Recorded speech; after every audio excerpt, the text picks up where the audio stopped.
देखा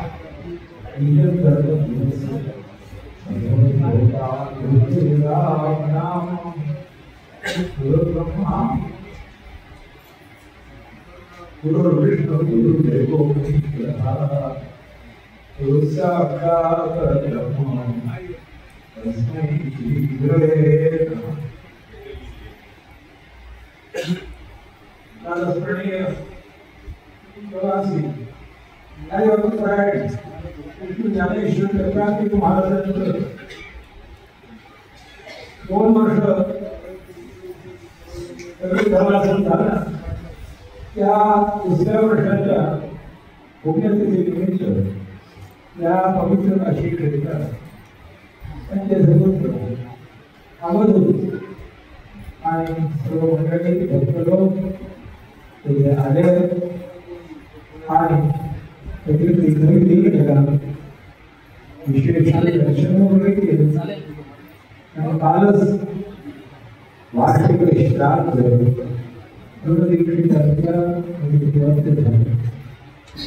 हे काशीचं भाग्य.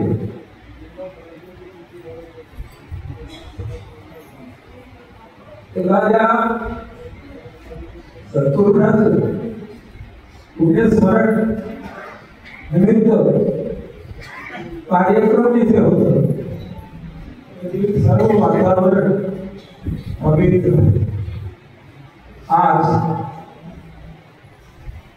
आळंदी सारख्या मोठ्या क्षेत्रामध्ये धर्म मंदिर जर पाहायचं असेल म्हणजे धर्म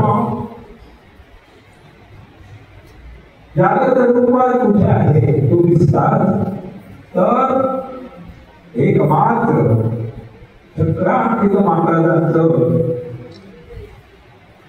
निवास होता.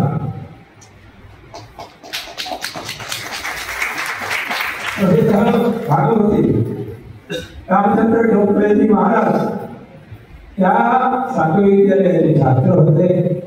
आमचे गुरुजी रामचंद्र शास्त्री होसकरांचे ते मित्र होते. त्यांची बरीच वर्ष चक्रांकित महाराजांनी सेवा केली आणि त्यांचे कृपा पात्र. आता त्यांच्या घराची काय विशेषता आहे? स्वतः चक्रांकित महाराज तो विकुंठ बसले. त्यांची सौभाग्यवती धर्मपत्नी, नंतर हे समोर अवधूत आणि त्यांची पत्नी हे 4 इतकेच नाही. त्या अवधूतांच्या दोघींनी बहीण आणि अवधूतांचे 2 पुत्र. त्या सगळ्यांचं संपूर्ण जीवन धर्म आहे. आज कोणालाही सांगायचं असेल की घरात धर्म व्यवहारात असला तर घराची काय शोभा असते हे पाहायचं असेल चक्रांकित महाराजांकडे. आणि हजारो स्थान मिळतात धर्म मंदिर रूपात नाही. धर्म मंदिर रूपात एकमात्र चक्रांकित महाराजांचं स्थान आहे. आणि लक्षात ठेवा की गणेश शास्त्री द्राविडांच्याकडून प्रमाणपत्र म्हणजे सर्टिफिकेट हे सहज मिळत नाही. शुद्ध सोन्याची परीक्षा सर्व दृष्टीने केली जाते. त्यानंतर प्रमाणित होतं की सोनं आहे.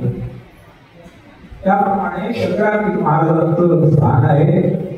हे आपलं सौभाग्य आहे की आज सुद्धा आळंदी सारख्या पवित्र क्षेत्रात ज्ञानेश्वर महाराजांच्या कृपेत, नरसिंह स्वामी महाराजांच्या कृपेत चक्रांकित महाराजांचं एक घर बाकी सर्व दोषात मुक्त आहे. आणि त्यांच्या संपूर्ण परिवारात सगळे व्यवहार धर्मानुसार चालतात. धर्मासाठी काही वर्षांपूर्वी प्रार्थना केली होती.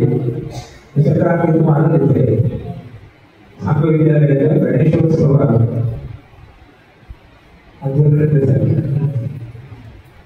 तो कार्यक्रम तो झाला. त्यापेक्षा तसा काय इतिहास पूर्वजांनी किती पिढी ज्ञानेश्वरीची निरंतर पारायण निस्वार्थ भावाने केलं. शेवटी विचारलं गेलं ज्ञानेश्वर महाराजांना, याचं फळ काय? तो म्हणाले, तुमच्याकडे नरसिंह स्वामी महाराज त्या रूपाने मी 12 वर्ष राहण्यासाठी ती वास्तू त्याप्रमाणे स्वामी महाराज होते. नंतर त्यांचं समाधी स्थान नरसिंह स्वामींचं. तर भक्ती कशी करायची, ज्ञान कसं संपादित करायचं, वैराग्यमय जीवन कसं असतं, गुरुभक्तिमय जीवन कसं असतं, आणि धर्ममय जीवन. राजनैतिक महालक्ष्मी धर्म नारायण स्वयं भगवान अवतीर्ण होऊन धर्म संस्थापन करतात. म्हणजे काय? ज्ञानेश्वर महाराजांनी सांगितलं, धर्म नारायण आणि लक्ष्मी महालक्ष्मी रूपी नीती त्यांना एकत्र आणून असं हे उच्च याचं फूल आहे. आणि म्हणून त्याच्या पुण्यस्मृती आज साकवित विद्यालयात इतका मोठा कार्यक्रम झाला. याचं नक्की काहीतरी शुभ पुढे होणार आहे. त्यांचे आलेले सगळे शिष्य 200 जवळ आहेत किंवा अधिक असते. यांच्यातही एक संस्था आहे.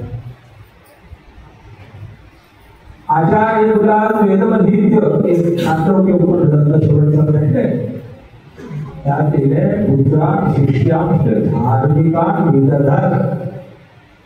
हा ब्रह्मज्ञानी व्यक्त महात्मा आपल्या मुलांनाही धार्मिक बनवितो, शिष्यांनाही धार्मिक बनवितो. हे निर्माण जवळजवळ अस्पत्राय वेदविद्येची रक्षा करण्याची या विद्यालयाची स्थापना. वैदिकांनी आपल्या मुलांपैकी एका मुलाला तरी वेदात लावलं. सामवेदी लोकांनी सामवेदात लावलं पाहिजे, त्यांच्याकडे अथर्ववेदाकडे अथर्ववेदात लावलं पाहिजे, त्यांच्याकडे मार्गदर्शन शाखा आहे त्यांनी आपल्या मुलांच्या लावलं पाहिजे, ज्यांच्या मार्गदर्शन शाखा आहे त्यांनी आपल्या मुलांना लावलं पाहिजे, त्यांचं पृथ्वी तिथे लावलं पाहिजे, त्यांचं पृथ्वी त्यांनी. हे जर नाही झालं वेदाची रक्षा कशी होते? भगवान नारायण सांगतात, वेद हे नारायण स्वरूप, त्यांची रक्षा ब्राह्मण करतात. म्हणून मी त्यांना नमस्कार करतो. बोधायन धर्मसूत्रात सांगितलंय, वेदाची रक्षा यज्ञानुष्ठान दानकर्म याची ब्राह्मण करतात. म्हणून त्यांना अधिकार दिले. त्यांनी स्नाजन पौरोहित्य करावं, अध्यापन करावं आणि सत्प्रतिग्रह घ्यावं. याच्यातून त्यांना पैसा घेण्याचा अधिकार वेदाने दिले. आता हे इकडे बऱ्याच वर्षापासून दिसतंय की बाहेरचे लोक येतात, शिकून जातात. तर मूळ जे वैदिक घराणे आहेत त्या घराण्यातले पुढच्या पिढीला पहिली त्यांना त्यात लावलंच नाही गेलं. ते कसे काय परंपरा आहे? तिकडे लोकांनी लक्ष दिलं पाहिजे. साकवेद विद्यालयाची स्थापना कठीण काळात वेदाच्या संरक्षणासाठी तिकडे सर्वांनी लक्ष दिलं पाहिजे. हे बरोबर नाही आपण ज्या पानात खातो त्या पानातच चित्र करत राहणे. किंवा ज्या झाडाच्या खाली राहतो त्या झाडाची स्फोट आपण हे बरोबर मी तुम्हाला कोणत्या उद्देशाने सांगत पण आमच्या अनुभवात असं सगळं आले माझे 67 वर्ष पूर्ण होणार आहे एवढे बराच काही अनुभव घेतला पण तसा पद्धतीने गेले असताना वेदाची रक्षा होईल धर्माची रक्षा होईल आपल्या संस्कृतीची रक्षा होईल शास्त्राची रक्षा पूर्ण हे सर्वांनी प्रकाश महाराजांच्या जीवन प्रेरणा घेतली पाहिजे आपलं जीवन धर्ममय व्हायला पाहिजे भगवंताची सेवा वेदाची सेवा काशी रहस्यामध्ये भगवान विश्वनाथ सांगतात वेदो नारायण सांगतात वेदाभ्यासी सदा ज्ञान वेदे साक्षात नारायण स्वरूप आहे आणि वेदाभ्यासी सदा ज्ञान आहे म्हणून कोणताही कार्यक्रम झाला वैदिकांना बदल पूर्ण पूजा त्याची करण्याची काशीची पद्धत आहे तर ब्राह्मणांनी लक्ष दिलं पाहिजे आणि बाकी लोकांनी सुद्धा याच्यात मदत केली साकवेद विद्यालय अशी एकमात्र संस्था आहे जिथे आज सुद्धा जुन्या नियमानुसार कधी असणार नाही बाहेर हजारो संस्था मिळते कधी या नियमांना पाहिजे तर साकवेद विद्यालयाची संरक्षण व्हायला पाहिजे त्यासाठी सर्व लोकांनी कटिबद्ध व्हायला पाहिजे तर महाराजांच्या पुण्यस्मृती निमित्त आपण सर्व लोक काशीला गंगा स्नान घालून विशेष दर्शन झालं विद्यमान देवाचे देवतांचं दर्शन झालं तुमचं जीवन कृतकृत्य झालं पण गंगावाणीलाही आनंद आहे अवधूत त्यांची मंडळी त्यांनी ज्यावेळी गंगा स्नान केलं असेल ती गंगा म्हणून विचार अर्धार भरद्रव्य हरद्रोह ब्राह्मणा गंगाभ्या गदागत्य मामय पावेश याला श्लोक आहे या व्यक्तीचं परस्त्रीविषयी काही मत नाही दुसऱ्याच्या धनाविषयी मत नाही आणि दुसऱ्याच्या द्रोह करत नाही अशा व्यक्तीला भगवती गंगा सांगते किती व्यक्ती माझ्याकडे येऊन मला कधी पवित्र करेल स्नान मागतात हे आता काढलेलं आहे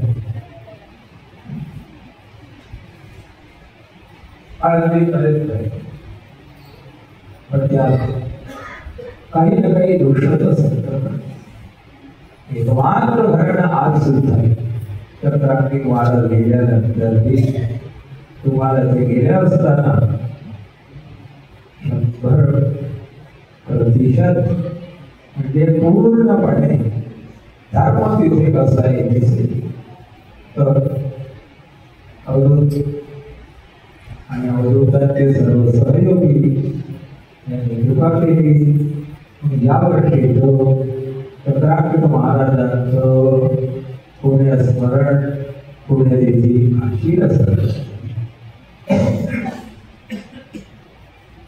आणि त्यांनी पूर्णता सांगावी दिलेल्या वेदिकांच्या आशीर्वादाने झाल्या सर्व लोकांचे त्या ज्या सदिच्छा आहेत त्या इच्छा पूर्ण व्हाव्या सर्वांचं जीवन धर्ममय व्हावं ते ज्ञान वैराग्यमय व्हावं आणि सर्व लोक सुखी राहा आज भगवान विश्वेश्वराचा संदेश मी त्यांच्या प्रतिनिधित्वाने सांगत आहे पार्वती पदे